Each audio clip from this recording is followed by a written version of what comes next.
Hello again. This is Michael, and in our previous video, uh, that was the I think 13th C# tutorial video, and then we were supposed to do create a database. We were supposed to create a user table where we add user data, and then we use that to validate our login form. Okay, but we'll do that later. Right now, what I'm going to do is I had to explain what this code is doing here and what it does actually, because you might not understand it, so I have to explain what this does. Okay, so this is simple. If you want to know what it does, you just put the mouse, you can just hover the mouse over the command you want, and then it will tell you what it does. Okay, so as I explained in some past video, I explained that we have to declare a MySql connection, and then we named it con. So how you declare it is you type MySql connection, okay, or MySql connection, and then you type con. That's what we did here. This, okay. Initially, if you want to use this straightforward, all you have to do is go to equal to new, okay, MySql connection, like this. Okay, and then you go on and continue to do it. But since we are going to use it in different queries, we just have to declare it at the top here, and then with every event we can just refer to this, and then we use it in our connection. Okay, so that's how this came here. So we did con is equal to new MySql connection. So if you put your mouse over this, it explains to you what it does, and then it says summary initializes a new instance of MySql connection class, and then the remarks, and then it tells you what it does. When a new instance of MySql connection is created, the read and write properties are set to the following initial values unless they are specifically set using their associated keywords in the connection string property. So what MySql connection takes is here. Okay, you can add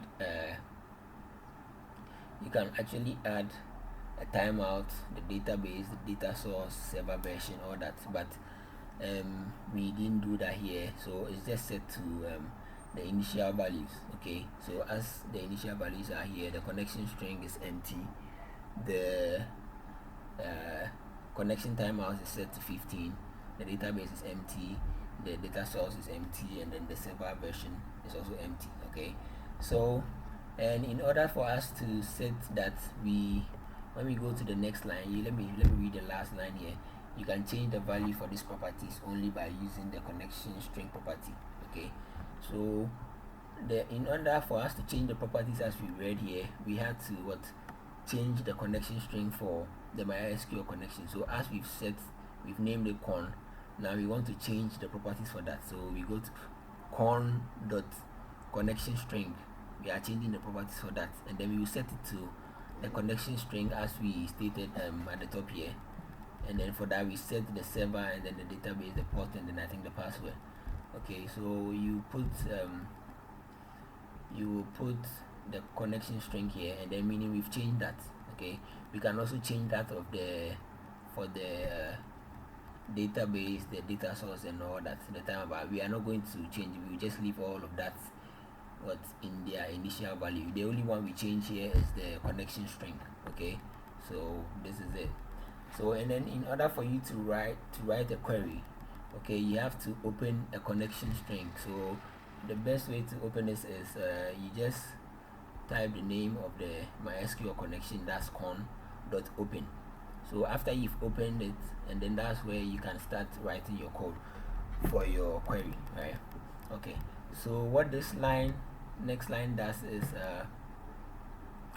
we write a query to get something from our database. Okay, you can write a query to insert, you can write a query to delete, to update, or whatever, but what we are doing here is we are trying to write a query to get a data from our database. Okay, So what you do is you write string and then you name the string. You can name it whatever you want, but all you have to do is you make sure you remember the name, what's the name you give to it, so that you can use it at the next line. Okay, so we name the query and then it's equal to here. So if you've watched my SQL video, MySql and SQL video, you know how to query a database, okay, using SQL programming language. So what we have to do is we do select all from user underscore personal data, details. That's what we named the table. Okay, so this is telling the code to what select from that particular table. Okay, so after you've selected, everything is saved in this query here. The query here is saved here, and then we will use that one in the next line. That's my SQL command. So you have to what declare you have to initialize a new instance of my SQL command. Okay, so when you initialize it, you do my SQL command and then you name it. So we name the CMD here is equal to new MySQL command, and then here it also takes a lot of values as we did we did for the MySQL connection. Okay, that one too also took a few initial values, and then the same thing applies to this one. So hold on and let me check the video. Okay, so what we are going to do here is it also takes a few values, initial values, and then you can decide to change them if you want. Okay, so what MySQL command does is it initializes a new instance of MySQL command class with the text of the query, okay, which is the text we did here, the text of this query. Okay, so meaning we are going to put this text here, which we've named it here. So it gets to this part and then we put it here. So what we do is, so the first property it takes is the text. We take the connection and then the view. So the properties is we have command text, command timeout, command type, and then the connection. Okay, so the first one is what the command text. Okay, that's what we did in the previous line. So we put that one there, and then comma, and then we put the connection to there. But we just leave the connection type and then the connection timeout at their initial value, and then we can continue with our query.